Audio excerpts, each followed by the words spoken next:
de assistir aquela live. Aí, boa noite, é Ah, meu colega da Polícia Rodoviária Federal, Deleuze, foi meu colega na Polícia Civil.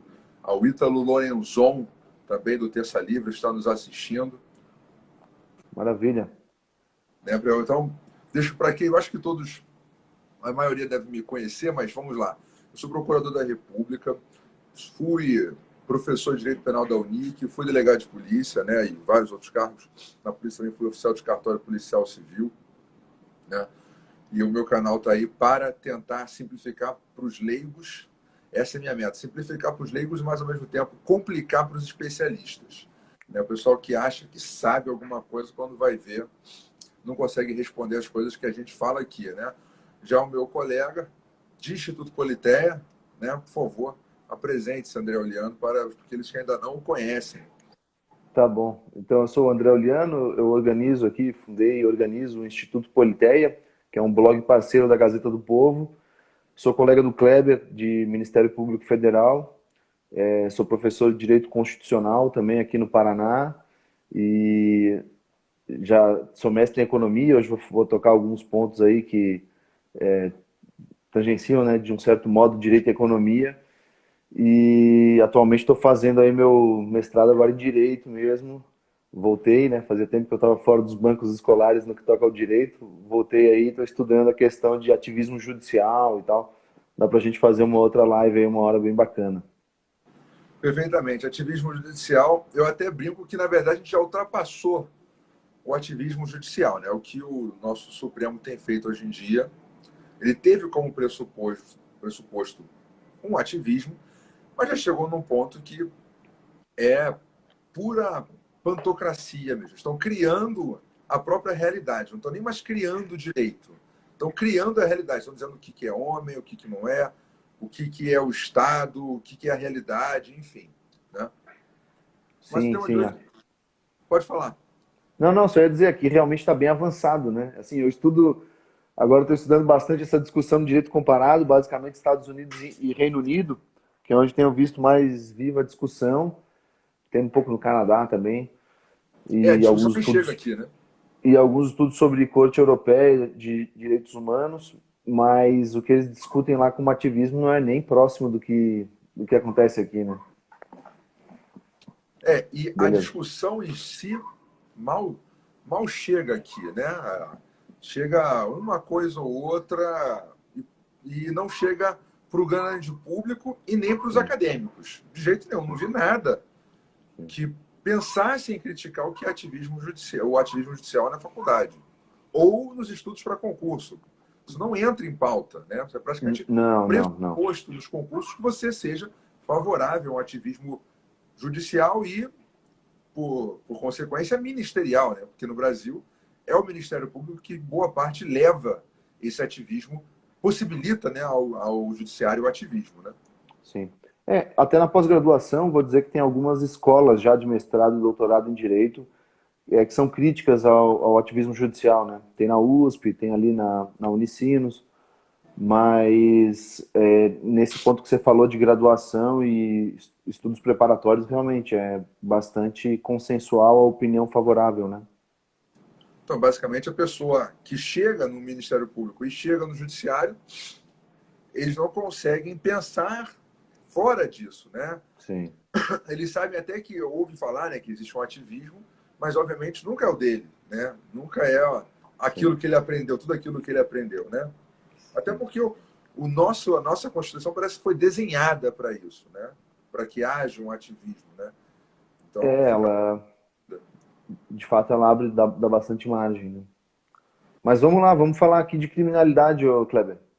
Vamos falar do que é legal mesmo, né? Direito penal, impunidade. O tema é direito e impunidade. Uhum.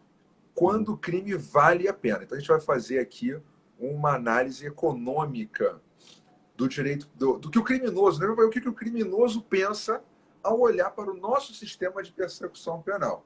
Né? Uhum. De forma introdutória, eu já adiantaria que isso é tudo consequência de ideologias que vêm acenando nos últimos séculos, né, e que nas últimas décadas explodiram. Né? Você tem Michel Foucault, na sociologia, né? Ou seja, desde dos primeiros períodos de direito, né, até o Ferraioli, que vai pegar todo o direito penal e processo penal para construir toda uma bandidolatria, né? Inverter aquilo que eu chamo de inversão da perspectiva da função do direito penal, né? Então, você até lê nos livros de direito penal hoje em dia, lá na parte introdutória, que a função do direito penal é a tutela dos bens jurídicos, bem mais importantes para a sociedade, né? É a proteção da sociedade, é a busca da paz social, né? Mas logo ali na frente, boa parte deles já chegam para desmistificar isso, né? O Rodrigo Assunção, meu colega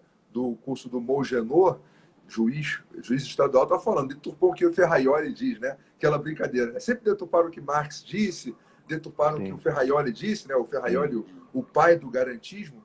Sim. Né? Então, isso aí tudo se baseia nessa inversão de clave, né? Inversão da função. Então, não tem como dar certo se a própria função do direito penal já é ensinada errado nas faculdades. Então, eles partem desse ponto e aí vamos fazer um desconstrucionismo. Vamos desconstruir aqui o direito penal como esse ramo do direito cuja função é a proteção dos principais bens jurídicos. Não. O direito penal, na verdade, um sistema opressivo, né, contra os marginalizados. Então, por isso, né, como o Estado é opressor e ele usa do direito penal como instrumento de opressão, o bom direito penal tem como função o freio do Estado. Então, a função do direito penal é proteger o cidadão dos arbítrios estatais. Né? Então, como eles conseguem fundamentar tão facilmente essas ideias? Ora, da própria ideia de princípios. Você pega lá, desde lá, a lei da terra, lá do João Sem Terra, né, de que ninguém será julgado senão pela lei da terra. E aí hoje você pega na Constituição dois dos principais princípios que são sobejamente, né, violados pela Corte Suprema, que é o princípio da legalidade, o princípio da reserva legal, ou seja, só tem crime com lei, né? Não existe crime sem lei anterior que defina, nem pena sem prévia combinação legal. Então, está falando, olha, opa. O direito penal, ele serve para frear o Estado, que senão ele puniria todo mundo por qualquer coisa. Ele inventaria crimes como crime de homofobia, crimes de opinião na internet, né? Se não existisse o direito penal. Né? Então, o penal é para frear. E você tem aquele outro princípio, que é o princípio da não haverá juízo nem tribunal de exceção. Aí você pensa o quê? Você precisa de um processo penal. E aí que entra bastante o garantismo, né? Você precisa de um processo penal organizado na tutela dos direitos de todo aquele que é perseguido, né? Persecução penal, então já dá o nome da ajuda, né? Perseguido pelo Estado. Né? E aí, com isso, você tem toda uma inversão das funções, da função da persecução penal e das ciências criminais como um todo. Isso vai gerar o quê? A impunidade, que no fim das contas é difícil de punir. E aí como que o criminoso vai olhar para o direito penal e para o crime a partir dessa perspectiva? É isso aí, eu jogo a bola para você agora para fazer a introdução aí da sua parte econômica. Ótimo. Então, assim, eu até acho, né, que realmente essa questão do respeito, assim, muito estrito, né, as garantias processuais que você vai nos países desenvolvidos, né, que eles têm muito firme essa questão, eu acho que é muito relevante. O que a gente tem que tomar cuidado é um ponto de equilíbrio, né? Então, claro, a gente tem que cuidar muito aí, até a gente está vendo, por exemplo, essas questões desse inquérito questionável aí que está tendo no STF, né? Então, que tem muitas violações e a gente tem criticado, e a gente vê como são importantes mesmo essas garantias. A questão é que elas não podem ser deturpadas, né? Interpretadas de tal modo que elas basicamente quase que esvaziam a possibilidade de resposta a violações gravíssimas a direitos fundamentais, né? Como homicídios, estupros, etc. Então, basicamente, o que eu acho que é bacana passar para a gente examinar a questão de política criminal? É que assim, a criminalidade em si, ela não existe como entidade autônoma, né? Não tem aí, você não vê a criminalidade, não fala com a criminalidade. O que existem basicamente são atos criminosos, condutas criminosas de pessoas individuais. Então, a criminalidade, ela decorre de escolhas de pessoas, né? As pessoas decidem cometer crimes. Então, para a gente desenhar uma boa política criminal, a gente tem que entender as razões pelas quais as pessoas cometem crimes e tentar trabalhar em cima dessas razões para desestimular essas decisões, tá, né? Então, por exemplo, se eu fizer uma... Se eu perguntar aí para você agora, Kleber, olha, Kleber, eu tenho um trabalho para você fazer para mim e você vai ganhar 20 mil reais. Você topa? Vamos fazer uma análise dos custos e benefícios desse trabalho, né? Isso, exatamente, exatamente. Então, talvez aí quem esteja assistindo, quem vai assistir depois, já respondeu de forma assodada. Ah, eu toparia, né? Claro, pô, 20 mil. Mas se eu te dissesse em seguida, olha, mas o custo para você fazer, cumprir a tarefa que eu vou te passar, vai ser de 25 mil. Então você vai ganhar 20, mas o custo é de 25. Você vai dizer, bom, então não topo, né? Até pensei que ia topar, mas então não topo. Porque, claro, você tem o teu custo-benefício aí não está valendo a pena. Então, toda a conduta humana, a gente, em geral, né? Claro, e aqui é um ponto importante, né? Nenhuma política, ela é 100% eficaz. E isso é um fato. O que a gente tem que desenhar é políticas que... Então, isso aí até os críticos, muitas vezes, eles tentam apelar para esse tipo de coisa. Ah, o direito penal não resolveu em lugar nenhum do mundo. Não, de fato, em nenhum lugar do mundo conseguiu zerar a criminalidade. Mas você tem políticas com resultados significativamente distintos, né, do ponto de vista até estatístico, e a gente pode contabilizar isso de acordo com as escolhas e com os desenhos institucionais e legais que você faz. Então, basicamente, toda a política criminal, ela entra um pouco nessa questão de fazer com que o crime não vale a pena. Você tem que tentar mexer no sistema de incentivos, e daí daí vou te devolver a palavra, mas depois a gente fala um pouquinho mais assim de algumas escolhas alocativas, algumas decisões que você pode, de desenho legal, né? Ou de desenho de política pública, quantidade de agentes que você decide colocar na rua, etc., que você acaba impactando nessa questão do custo-benefício digamos assim, da conduta criminosa, né? Então, assim, como qualquer conduta humana, o crime é uma conduta humana, e como qualquer conduta humana, ela é guiada um pouco pela tentativa, digamos assim, em geral, né, tendencialmente, de conseguir uma posição mais benéfica do que a que você tem hoje. Então, a política criminal tem que ser feita de tal modo que cometer a conduta criminosa, ao invés de te levar a uma posição mais benéfica, pelo contrário, te leva a uma posição mais maléfica, né? Então, faça com que não vale a pena cometer a conduta criminosa. E só como último ponto aqui nessa primeira participação, né? Bom, isso aí hoje em dia está muito já assim estudado, até do ponto de vista empírico e estatístico, mas ainda que não tivesse essa questão do sistema de incentivos, pelos custos e benefícios, assim, é uma coisa lógica.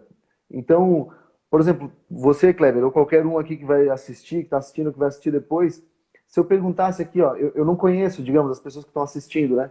Mas eu tenho certeza que todas elas vão responder não à minha próxima pergunta. Por exemplo, quando você vê um radar de trânsito, você acelera imediatamente de modo a ultrapassar o limite de velocidade. Então, assim, ninguém acelera bem em cima do radar, né? Por quê? Porque você tem ali um custo extra para fazer, digamos, um custo extra para acelerar bem naquele ponto, né? Então, se você quer acelerar, você vai acelerar logo depois, porque daí já não tem mais esse custo. E como é que eu sei disso? Eu sei que todos vocês responderam, não, eu não acelero bem em cima do radar. Simplesmente porque é uma lógica da conduta humana que você tenta evitar custos que, digamos assim, sejam injustificáveis, né, perante os benefícios esperados. Então, basicamente é isso daí. Daí depois eu vou falar um pouquinho aí dos 4 pontos aí que entram na análise de custo-benefício aí da conduta criminosa, Kleber. Pode Perfeito. falar aí, não Esse sei. seu exemplo do radar, ele é maravilhoso. Por quê? Porque, bom, eu viajo muito. Tinha uma época que Uhum. eu tinha que ficar fazendo revisão no carro de 3 em 3 meses. De tanto que eu tinha que pegar a estrada para N motivos, né? Então, o radar, você vê, existem N formas de você burlar o radar. Então, por exemplo, você está de moto, tem um ponto que você passa que o radar não pega. Tinha uma época que as pessoas acreditavam, eu não sei se é verdade ou mentira, se você passasse pela contramão, o radar não te pegava. Já vi gente passando pelo acostamento, né? Tem aquela coisa de colocar a mão na placa para o radar não pegar, se o cara está de moto, por exemplo. Então, existem várias maneiras de você burlar o radar. Mas a partir do momento que ele tem quase certeza que o radar está ligado, operante, ele não vai conseguir burlar o radar, ou seja, que ele vai ser pego, ou seja, que o custo vai ocorrer, ele desacelera, né? Ou ele não acelera, né? Se no caso ele estiver já na velocidade compatível. Mas aí vem o ponto ponto do risco, né? Porque é óbvio que não há 100% de chance de ser pego pelo radar. Né? Existem maneiras de burlar o radar, tem gente que suja o carro, faz o diabo, né? Cola fitinha. Então, a pessoa, quando às vezes quer fugir do radar, comete ainda uma infração pior. Né? Tudo isso aí tem que ser levado em consideração para a pessoa que vai cometer uma infração. Né? Você sempre vai ter aquele cara que vai acelerar mesmo sabendo que tem radar. Já vi vários casos de gente que coleciona 10, 20 mil reais de multas de radar. Então não é possível que a pessoa não sabia que tinha um radar. Né? Então, mas o que ele acha? Depois eu vou me livrar do carro. Ele nunca pensa que depois ele vai ter que pagar aquilo. E aí entra a questão do cálculo do custo-benefício. O cara não está tomando os 10, 20 mil reais porque depois ele vai ter dinheiro para pagar. Porque, de qualquer jeito, ele pode perder a carteira dele de habilitação hoje em dia. Não, é porque simplesmente ele acha que não vai ser pego. Né? Ou ele tem certeza, em muitos casos, que ele tem um esquema para não ser pego. Então, isso funciona. A questão do radar ela funciona para as pessoas comuns e para aquelas pessoas que têm esse impulso de violar a lei. Que é isso que você falou. Tem gente que vira e diz, o direito penal não funciona porque em nenhum país do mundo conseguiram baixar a zero. Mas é claro, porque você sempre vai ter aquela pessoa que é inclinada para isso. Isso aí está lá nos estudos de criminologia. E aí é um outro totem da esquerda, quer dizer que existem pessoas que, por vontade própria, né, cometem crimes, cometem infrações, ou por inclinação própria, por motivos, por exemplo, antropológicos, biológicos, né, genéticos que seja. E até lembrando um pouco de Lombroso, que era de esquerda, mas que na época foi exilado, né, porque estava na moda falar que tudo era culpa da sociedade e ele veio com uma outra explicação. Né? Olha, não, a explicação é outra. Né? Então, como que a pessoa é inclinada a cometer crime se não por uma pressão da sociedade? Então são vários totens erigidos pelo pensamento progressista, de esquerdista, né? Que a gente aprende nos principais manuais de direito e de sociologia nas universidades e para os concursos, que toda discussão tem que começar desmistificando várias dessas coisas. Né? Mas uma coisa, tem algo que sempre funciona, que é trazer para o exemplo pessoal mesmo. O exemplo pessoal. Quem comete crime não é um ente chamado criminalidade. Não, são pessoas. Né? Então, cada um de nós pode fazer essa análise de custos para tentar raciocinar como um criminoso raciocinaria, né? E utilizar exemplos da vida real, dos jornais, da literatura, para entender como funciona a mente das pessoas que optam por cometer crimes. Né? E cada dia fica mais valendo mais a pena, né? Fica menos custoso o cometimento de crimes, porque há cada dia mais saídas para que crimes graves, até crimes graves, como por exemplo o tráfico de drogas, não sofram nenhum tipo de sanção. Né? Sofram uma sanção completamente desproporcional, uma prisão domiciliar, né? Enfim. Então, se a pessoa está cometendo crime em casa e sabe que se ela for presa, ela vai pagar a pena dela em casa, provavelmente cometendo o mesmo crime que ela estava cometendo antes, o que vai demovê-la de cometer aquele crime para sair de casa e procurar um emprego como a maioria das pessoas faz? né? Sim.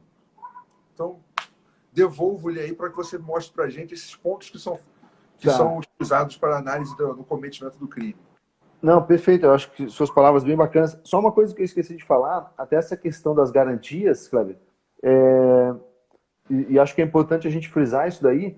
Dá para você ter um sistema criminal que respeita todas as garantias, né? Assim, você não precisa ter, assim, sistema de, sei lá, essas coisas, tipo bandido bom ou bandido morto. Você não precisa nada disso aí, vingança, agressão, não precisa nada disso. Você pode ter um sistema que respeita todas as garantias e bastante eficiente, né? Então, assim, você tem que ter, você tem como, e tem vários países que tiveram sucesso nesse sentido, de você não, assim, você não tem violência de Estado, né? Mas você tem punição a delitos e muito sucesso em evitar, né, novas infrações e até evitar a sensação de impunidade. Então, assim, para isso aí, vamos ver quais são as. Eu acho que tem 4 pontos, 4 coisas importantes na tomada de decisão que são relevantes para a gente entender a conduta criminosa e o que eu entendo particularmente, né, como uma boa política criminal. Então, uma primeira coisa, quando você vai tomar uma decisão, você analisa o benefício esperado, né? Que é aquilo que eu falei quando eu perguntei, ó, vou te dar 20 mil, e aí você topa fazer o serviço e tal. Uma segunda coisa que você vai ter que analisar, e é o que eu tentei mostrar com o segundo ponto, né? Que você já sacou de cara, que você tem que analisar o seu custo também. E aqui na questão do custo, como você bem colocou, entra um terceiro ponto que é o risco. Então o risco, ele é uma espécie de custo aí, né? É um fator de desconto. Ele reduz a tua certeza quanto ao benefício, né? Então é mais ou menos se eu te falar, ó, tem um serviço aqui que você ganha, sei lá, 15 mil garantido, e tem um outro aqui que você pode ganhar 16 mil ou pode não ganhar nada. Então, estatisticamente, muitas pessoas vão preferir os 15 mil. Não porque 15 seja mais que 16, é menos, mas o risco, ele é um fator de desconto no benefício, né? E tem um outro ponto, e acho que aqui é um ponto que as pessoas pensam menos, ou talvez até intuitivamente, quando pensam na questão da questão social, o impacto que ela tem sobre a criminalidade, mas em economia a gente tem um termo bem bacana que esclarece bem, que é a questão do custo de oportunidade. Então, se eu falar assim, Kleber, olha, eu tenho um serviço para você fazer para mim amanhã, você vai ganhar 20 mil reais limpo, não tem custo, e você vai ganhar com certeza absoluta, não tem risco também. Você diria imediatamente sim? Não, depende. Porque se alguém já houvesse te ofertado um outro serviço para você ganhar 30, para você ganhar esse 20 mil, você teria um custo de oportunidade, né? Então você teria que abrir mão desses 30. Deu para entender a questão? Sim, sim. Se você tem uma outra oportunidade de ganhar mais do que o benefício esperado, aquilo acaba sendo um custo de oportunidade. Você tem que abrir mão daquela oportunidade para selecionar esta. Então isso é muito importante também na análise da política criminal. Então, assim, vamos passar isso aí agora para o crime, né? Todo criminoso, quando ele vai cometer um crime, ele tem um benefício esperado. E esse benefício pode ser de várias ordens, mas em muitos delitos é um benefício, inclusive, financeiro mesmo. Mas pode ser de outro tipo, tá? Por exemplo, pode ser só a sensação da vingança, pode ser essas coisas que é muito difícil a gente quantificar, né? Pode até ser um benefício social, a pessoa ser bem vista no próprio meio. Acontece. Sim, sim, sim, sim, sim, sim. Ah, esse é um outro ponto. Excelente essa questão, porque assim, ó, tem um artigo da Gazeta do Povo que eu indico para vocês, que ele se chama assim: Esqueça a desigualdade e pobreza. A razão para tantos crimes no Brasil é outra. Em que ele vai falar isso daí. Então, falando nessa questão de benefício e custo, a questão moral, ela funciona para a pessoa também como um possível benefício ou custo. Então, quando você tem um discurso, tá, de moralidade, de ética familiar, isso comprovadamente representa um custo maior para cometer crime. porque você vai romper o seu código de legalidade, você vai romper o seu código familiar, e pelo contrário, né? Então, se você está num ambiente em que você ser, assim, o maior criminoso do grupo ali, você cometer um crime passa a ter um benefício, né? Pode representar uma espécie de status, se o ambiente está muito degradado. Você é de uma família de mafiosos. Aí, mas não, minha meta é fazer concurso público. Uhum. Aí não, né? Exatamente, exatamente, exatamente. Então, aquilo pode representar um ganho de status, né? Então, tudo isso aí entra. Quando eu estou falando de custo-benefício, não é só a questão pecuniária, né? Então, Claro. o criminoso ele sempre tem um benefício, ele tem um custo, tá? E esse custo pode ser, por exemplo, se você amplia a sua capacidade de segurança, então se você tem câmera, se você tem segurança privada, se você tem mais policiais na rua, tudo isso vai aumentar a despesa para a própria realização material do delito. Então, isso tudo dificulta. Então, naquela questão de custo-benefício, você está tornando ele menos atrativo, né? E aqui é um ponto interessante, os estudos empíricos mostram que algumas espécies de barreiras, quando elas são visíveis externamente, elas não tendem a reduzir os delitos, mas simplesmente a deslocá-los. Então, se você tem um sistema de CFTV na sua casa externamente, O vizinho tá ferrado. exatamente, então ele tende a deslocar. Quando o criminoso não sabe, por exemplo, possível sistema de alarme interno, esse ele tende a representar realmente um custo de modo geral, né? O cara nunca sabe se a casa que ele vai entrar vai ter. E aqui até um ponto na questão das armas. Isso que eu ia falar. Então a gente pode colocar, né? Esse é um tema muito complexo, dá pra gente falar mais depois, explorar mais, mas as armas elas podem entrar aqui, né? E por isso que elas podem, ao contrário do que algumas pessoas que acreditam que armas podem, digamos assim, um maior acesso a armas lícitas, né? Com critérios legais, elas não têm empiricamente, não existe, né, essa correlação imediata entre maior número de armas lícitas concedidas legalmente e aumento da criminalidade. Uma das razões pode ser essa que eu arrolei, né? Ela é um fator de segurança que a pessoa não vê de fora, então ele tende a reprimir o comportamento delitivo. O criminoso nunca sabe se ele vai entrar na casa, por exemplo, num país com forte tendência de as pessoas terem armas, como o Canadá, a Suíça. O criminoso, isso tende a reprimir mais, né? Um custo maior, é um risco maior, né? É um risco maior Lá, que ele tem. lá nos Estados Unidos eu já vi muitas placas de assim, invasores serão alvejados, Uhum. sobreviventes serão alvejados de novo. Né? Eu nunca ouvi falar de alguém entrar numa casa dessa para ver se é verdade, porque não está vendo a arma. Né? Sim. Em compensação, eu só vi uma vez em uma igreja em Miami uma plaquinha assim: esta igreja é livre de armas. Uhum. E aí, qual é o lugar que mais tem mass murder nos Estados Unidos, massacre nos Estados Sim. Unidos? São nos lugares, aliás, praticamente só tem, né? Nos lugares Sim. livres de arma. Sim. Igreja, universidade, escolas, Uhum. nesses lugares assim. Então, Sim. a pessoa colocar uma placa dessa na porta de casa, né? No caso era uma igreja, né? Na porta, numa igreja de Miami, num lugar bem seguro. Então o cara pode tirar essa onda, né? Eu quero ver ele Sim. no meio do mato, botar a plaquinha Sim. dessa lá para qualquer pra pessoa que estiver passando, né? Porque não dá tempo de chamar para Miami, no meio de Miami, se acontecer alguma coisa, a polícia chega em 2 minutos. Agora eu Sim. quero ver ele lá no meio do Texas, lá, botar a placa dessa. Pô, Sim. Não, verdade, exatamente.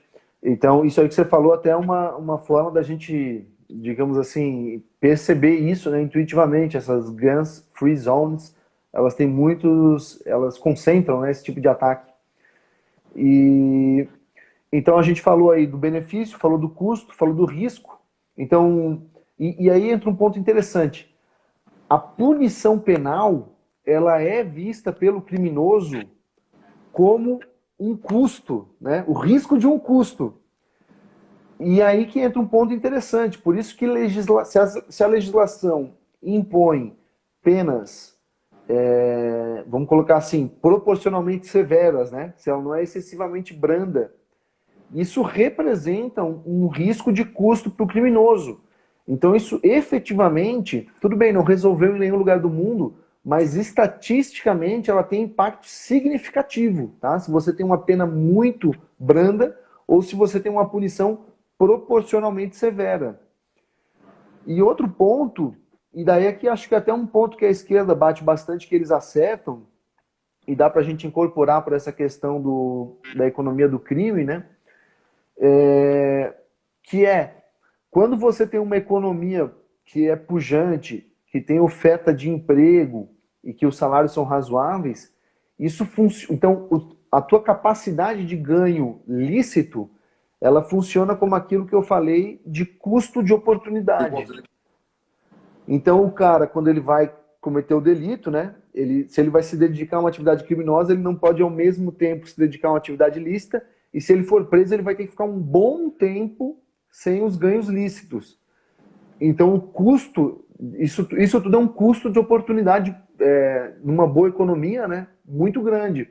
Então, tem alguns cálculos que mostram que nos Estados Unidos, por exemplo, que é uma economia assim, que funciona bem, né? E que você tem um direito criminal rígido, em alguns lugares até muito rígido, sei lá, talvez tenha coisas que a gente pode discutir aqui, né? Uhum. Mas se é excessivamente rígido, mas se você colocar na ponta do lápis, né? O crime lá nunca vale a pena, entendeu? É sempre a capacidade de o que você vai ganhar todos os anos lá que você pode ter. Se você pegar lá o percentual de delitos punidos, multiplica lá pelo número de anos, o cara fica preso. E o quanto que seria o teu salário lícito, nunca vale a pena, né? O que mostra que há um elemento de racionalidade também na conduta criminosa. E essa é uma crítica que fazem ao modelo de economia do crime. Mas, assim, os modelos já absorvem isso, né? Quando você faz o exame estatístico empírico, ele já absorve essa racionalidade e, mesmo assim, ele mostra que há impacto significativo, né? Se você aumenta a pena, se você aumenta a efetividade do teu processo penal, isso tende a reduzir delitos. Depois eu posso falar um pouquinho mais aí de alguns estudos, Cléber. Eu vou primeiro abrir aí para você falar. Uhum. Mas É, basicamente é isso. eu queria pontificar dois pontos, né? Um que você já até tratou, de certa forma, que é a questão da componente moral. Como é que você consegue quantificar o impacto da questão moral numa sociedade, né? Uma vez eu conversando com o Ricardo Ganks, professor de filosofia lá na Universidade de Barilã, Israel, que tem um canal comigo chamado A Origem das Ideias, ele estava comentando como o principal aspecto, ao ver dele, pegando historicamente, né, desde a antiguidade, é sempre a questão, é o freio moral. Né? O direito, se o freio moral não funciona, né, o direito penal tem que ser muito forte, né? A persecução penal tem que ser muito certa para conseguir demover a pessoa realmente. Né? Se você não tem reprovação moral, né? Então no Brasil, eu me lembro que teve uma vez do Conselho de Assistência Social fez um quadro assim, né, com um pedacinho de bolo dizendo para as pessoas que são assistidas socialmente, dizendo, olha, isso é o que sobra para você depois que os ricos pegam a parte dele. Poxa, mas está dizendo para o pobre que ele é um injustiçado, um ferrado.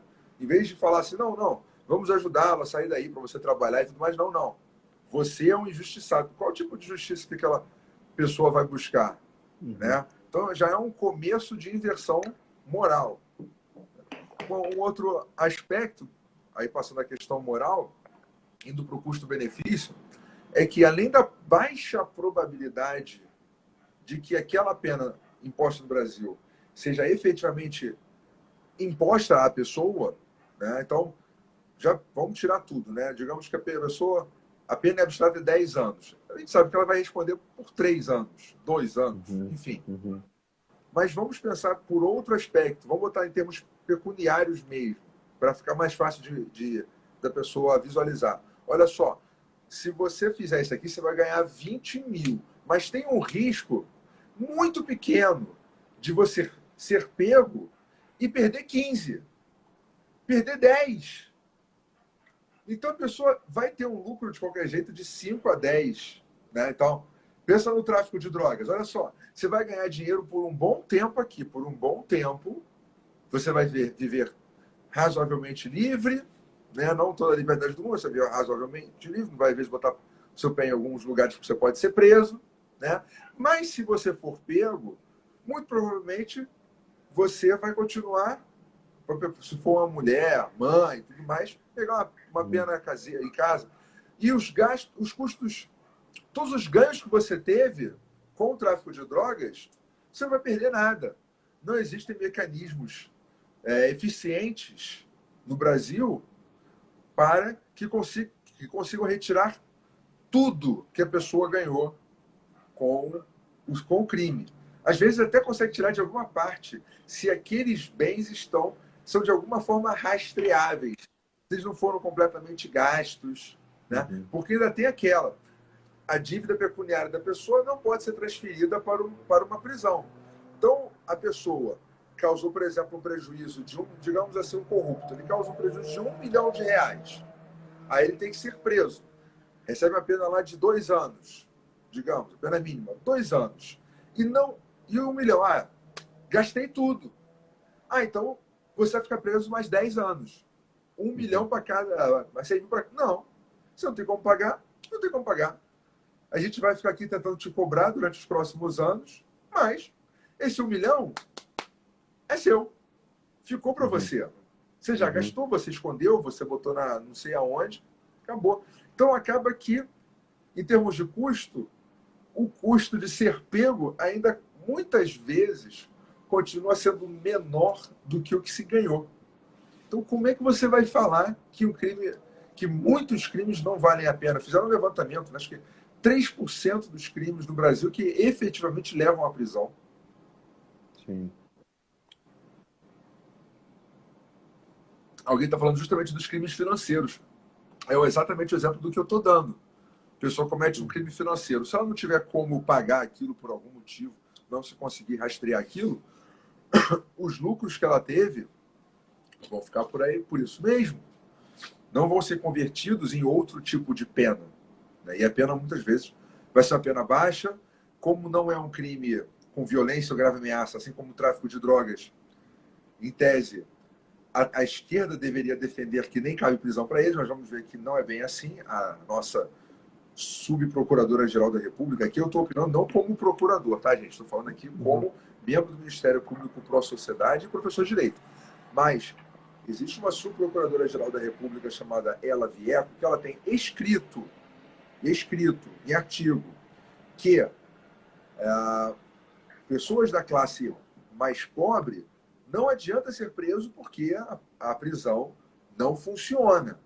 Mas pessoas que cometem crimes do colarinho branco, estes precisam ser presos porque para eles a prisão funciona. Há uma questão moral de serem presos, que é o que eles têm medo. Então você vê que mesmo aí você não tem a mesma medida, né, para ambos os casos. Posso falar aqui? Posso fazer uma intervenção, Cleber? Pô, pode continuar, a live é sua. Não, vamos lá. Então, quanto a esse ponto, eu fui marcando aqui algumas coisas que você colocou que eu achei bem interessantes. Vou começar assim, tentando te devolver a bola aí. Vou começar pelo último ponto, né? Então, às vezes tem que tomar cuidado e as pessoas até fazem de boa fé, né? Com boa intenção. Mas, por exemplo, sempre que você reduz muito a punição de determinados grupos, e até se faz isso em geral por motivos assim, humanitários, né, que são grupos já com situação precária, mas o que você está fazendo? Você está atraindo essas pessoas para o crime, por 2 motivos. Porque você está tirando a punição, então você está tirando dela o desincentivo, e os próprios grupos criminosos, eles tendem daí a tentar recrutar essas pessoas. Então essas pessoas tendem a ser mais assediadas. O aviãozinho é sempre menor. Então, assim, tem que tomar cuidado, né? Então, assim, não que a gente não vá cuidar dos grupos aí que tem situação precária e tal, mas você tem que levar isso em consideração também. O impacto que você está tendo você está lançando mais pessoas desse grupo na vida criminosa. É, isso aí que você falou é bem interessante, a questão da questão moral, né? Tem um pesquisador brasileiro da Fundação Getúlio Vargas, pelo menos pesquisava lá, não sei se ainda está lá, né? Ou se ele só fez o PhD lá e agora está no Rio Grande do Sul, que é o Peri Chiquida. Não sei se é bem assim que se lê, mas ele tenta mensurar um pouco essa questão, o impacto, o custo moral, né, da criminalidade por meio de entrevistas e tal. E ele afirma que isso aí está provado, né? Sim, A questão moral, assim, ela representa um custo significativo aí para as pessoas. E ao mesmo tempo ele fala, né, que esse discurso de deslegitimação que você mencionou, você fala que o cara é uma vítima, ele está tomando o que é dele de volta e tal. Então, isso aí também tem um impacto, reduz efetivamente o custo moral do delito, tá? Isso é um incentivo à prática delitiva mesmo. Claro que assim, as pessoas não podem deixar de falar das injustiças por causa disso, né? Então, assim, mas a gente tem que falar disso, mas tomar cuidado para não gerar um ambiente de legitimação à prática delitiva, né? A gente tem que levar isso em conta, tá? Porque tem impacto mesmo. Até, por exemplo, o brasileiro que a gente fala muito mal do Brasil, né? Que tá tudo errado e tal. E isso vai gerando um incentivo a você não respeitar o sistema, né? Como se o sistema fosse tudo de ruim e tal.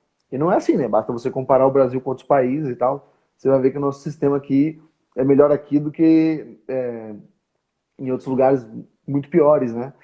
É, digamos assim, o sistema tem que ser reformado, o que tem de ruim nele, né? Mas se você destrói completamente, deslegitima totalmente, o impacto disso é negativo. E um último ponto quanto à passionalidade que a gente mencionou antes, alguns estudos eles mostram que os agentes com maior passionalidade, e você pode mensurar isso, em geral são pessoas que tendem a levar em conta o benefício presente muito mais do que os benefícios futuros, ou custos futuros. Então ele tem uma supervalorização do presente, né? E para essas pessoas então que têm maior influência passional, a velocidade da punição é muito importante. Mais importante do que o tempo de duração dela. E daí porque eu acho que são interessantes, podem ser interessantes realmente, né? Por exemplo, esses instrumentos como o acordo de não persecução, que o cara comete o delito e muito rapidamente ele já tem uma resposta, né? E também, e esse é um ponto, eu escrevi sobre isso no artigo, daí passando para delitos mais graves, né, delitos violentos, o uso da prisão preventiva, tá? Que no Brasil, eu particularmente fiquei toda a minha faculdade ouvindo que o Brasil usa muito a prisão preventiva, abusa da prisão preventiva, e numericamente isso é simplesmente falso. Então eu e escrevi um vários artigo para. países têm, só te interrompendo rapidamente, Claro, claro, claro, temos claro. comparativos, vários países civilizados, mais Uhum. supostamente avançados que a nossa, em termos de democracia mesmo, tem uma prisão preventiva, ou seja, prisão provisória, que é antes da condenação, automática. Prisão automática. Ou então a prisão logo após a sentença, logo no primeiro grau, já é automática. Quer continuar recorrendo? Tranquilo, mas aquela prisão ali, você pode até discutir, não, aquilo ali já é uma prisão definitiva porque já tem a sentença. Né? Mas vejam só, não teve trânsito em julgado ainda. Mas tem vários lugares, até no Brasil, né? Antigamente tinha vários crimes que se a pessoa era presa em flagrante, ela ficava presa até o final do processo. Até não Uhum. muitos anos atrás, você não precisava converter a prisão em flagrante em Uhum. preventiva. Uhum. Não, estava preso em flagrante, ficava preso em flagrante. Só soltava se fosse caso de soltar. Se não, Sim. continuava preso. Quando eu comecei na polícia, ainda era assim. Sim, eu acho que foi em 2008 que se mudou, né, se eu não me engano. Foi mudando E aos poucos, né? A doutrina garantista foi forçando lá desde lá atrás. Não, não pode ter uma simples continuidade do flagrante. O flagrante, na verdade, quando ele continua, o juiz ali, ele começa a inventar. O juiz, quando recebe o comunicado do flagrante, ele, na verdade, está convertendo na preventiva. Né? sim. Meio que automaticamente, mas aquilo ali já deixou de ser a prisão em flagrante, porque a prisão em flagrante é só do momento da captura. Eu via muito isso no meu início de faculdade, né? Os estudos que eu fazia Uhum. logo no início da faculdade de Direito Penal. em processo penal, perdão. Então, a doutrina foi forçando e foi conseguindo passar as reformas processuais penais ao ponto de hoje, se antigamente você não conseguia, com o direito penal e processo penal existente, fazer alguma coisa eficaz, hoje em dia está cada dia mais, hoje em dia está cada vez mais difícil você conseguir um direito penal eficaz aplicando a literalidade da norma. Sim. É cada vez mais complicado isso. Desculpa, eu te interrompi. Pô, não, foi ótimo, pô. Foi ótimo, enriqueceu.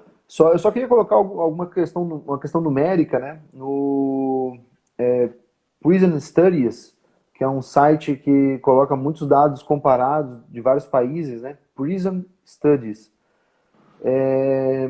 Eles têm você pode fazer um ranking lá dos países que mais usam prisão preventiva ou não. Eu fiz um estudo, está num artigo meu da Gazeta do Povo, 8 mitos sobre segurança pública em que você sempre acreditou. Muito bom. Depois você tem que deixar o link para todos esses seus artigos da Gazeta do Povo, porque para quem é estudante do direito, ou para quem simplesmente tem interesse na parte jurídica, eles são de leitura obrigatória, eles são facílimos de ler, eu li todos eles, são fáceis de ler e tem fundamentação jurídica boa para quem é da área do direito, para eventualmente numa prova discursiva, numa prova oral, se viu o espaço, colocar ali a informação, né, para mostrar conhecimento e tudo mais, e eventualmente quando chegar a ser juiz, usar de tudo aquilo, né, por favor. Sim. Então, esse estudo aqui eu fiz ele, não lembro se foi 2018 ou 2017, mas ele é recente, né? Não mudou muito desde lá. Então, naquela época, o Brasil tinha, dentre os presos, 34,8% eram presos provisórios, né?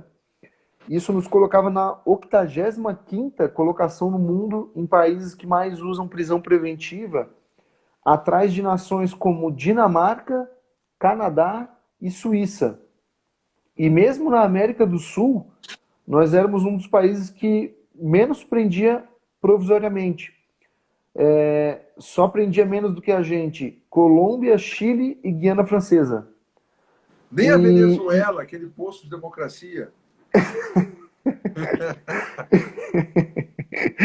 Nem Cuba, né? O Alden está perguntando o nome e a Zaira, minha fiel seguidora, está dizendo que tá dizendo que a Gazeta do Povo é burguês, só deixa ler que é assinante. Não, gente, o Instituto Politeia, que é hospedado na Gazeta do Povo, os artigos um blog estão parceiro. todos abertos para leitura de não assinantes. Você só tem que se cadastrar, você tem que fazer um cadastro. Ele vai te pedir um cadastro, você faz lá o seu cadastro, daí você pode ler acho que 7 por mês, tá? Mas isso aí é bastante coisa, né? E o que eu queria falar? Tinha essa questão do percentual. Não, tá. E assim, é bom a gente levar em conta que tem uma diferença metodológica.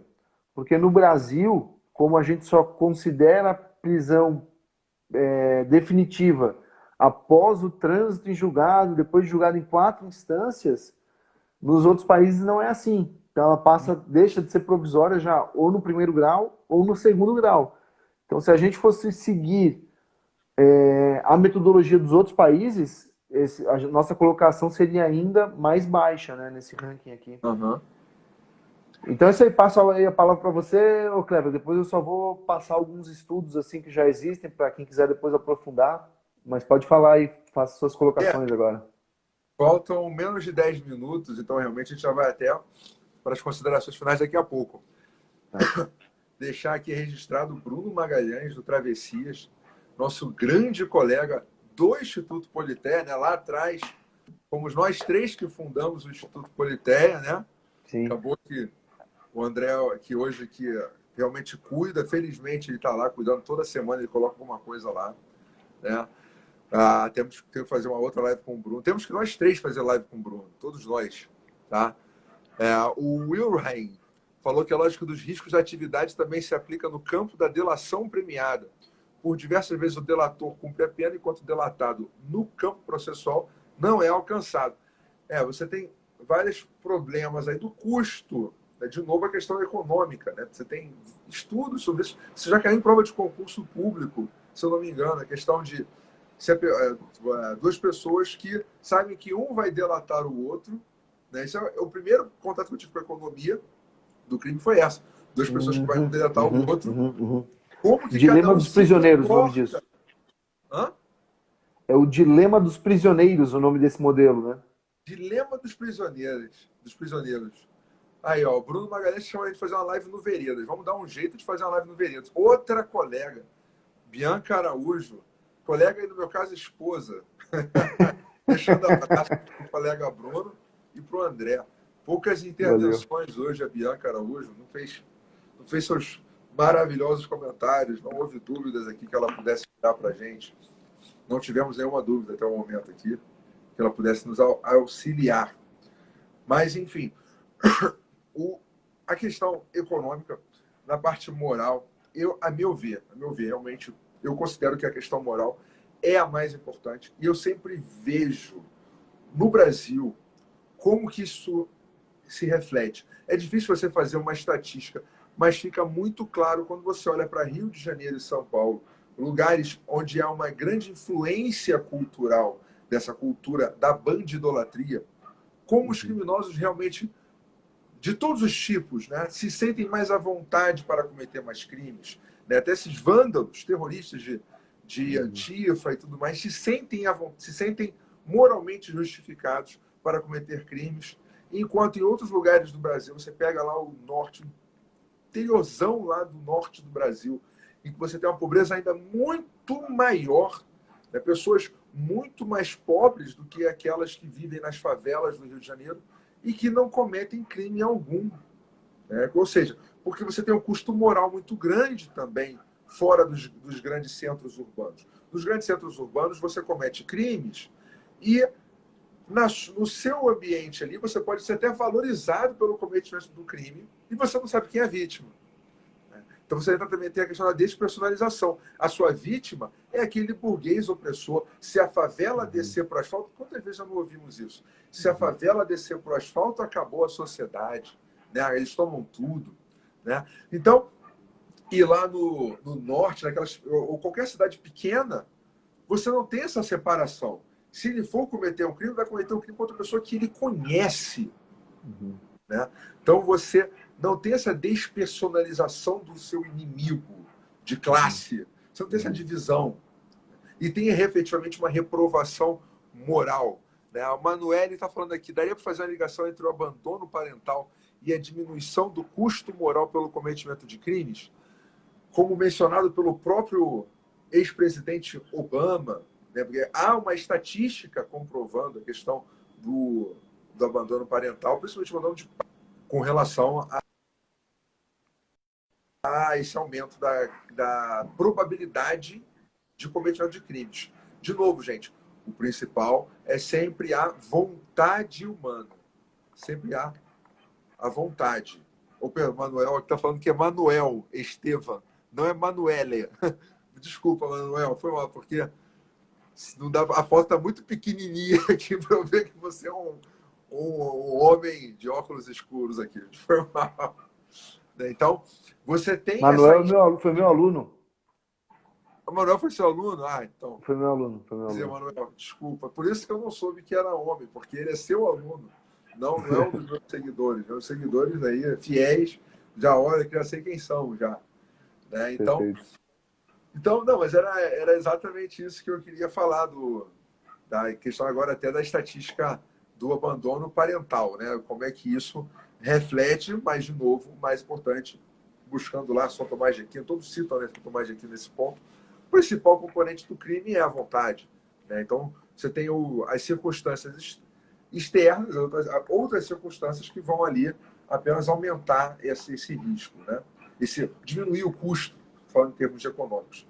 Por favor, agora é contigo e aí vamos para o encerramento. Coloque suas últimas... Acho que ainda temos mais uns 3 ou 4 minutos. 3 minutos, Tá. talvez. Beleza. Então vamos lá, rapidinho. Então eu vou só passar assim, para quem quiser depois aprofundar e quiser estudar mais. Esta questão que você falou do abandono parental, eu recomendo um artigo da Gazeta do Povo, que é quando teve aquela polêmica com a fala do Mourão, né? Então o artigo se chama assim: Fala de Mourão é preconceituosa, mas é preciso reconhecer a importância do papel do pai na família. E, e ele traz vários estudos nesse sentido no artigo, né? E daí ele vai falar dessa fala do Obama, tudo que você mencionou. Um outro, para quem quiser uma coisa assim de mais peso, tem o livro Law and Economics, de Cutter and Ullen. C-O-O-T-E-R, né? Cutter, e Ullen é U-L-L-E-N. Law and Economics, ele tem 2 capítulos, 2 ou 3 capítulos, acho que é o 12, 13, que é só sobre aplicação de análise econômica do direito ao direito penal. Por fim, naquele meu artigo já mencionei, tá? Eu falo várias coisas quanto aumento de prisão, redução de criminalidade, aumento de presença policial nas ruas, redução da criminalidade. Tem um artigo na Gazeta no meu também, na Instituto Politec, que mostra melhora do aparelho de armas da polícia, causa redução de criminalidade. Mas tem um artigo que eu indicaria, tá? Que ele tem uma revisão bibliográfica bem boa, que é do Adolfo Saxida, que hoje é secretário de Economia do governo, com o Mário Jorge Cardoso de Mendonça, quando o Saxida estava no IPEA ainda. Então é um artigo do IPEA, né? O IPEA a gente sabe que faz artigos muito bons, assim, metodologicamente bem sólidos. E o nome do artigo deixa eu pegar aqui para vocês, Evolução e Determinantes da Taxa de Homicídios no Brasil. Esse artigo também tem muito dado bacana. Eu cito ele naquele meu 8 mitos, né? Então vale a pena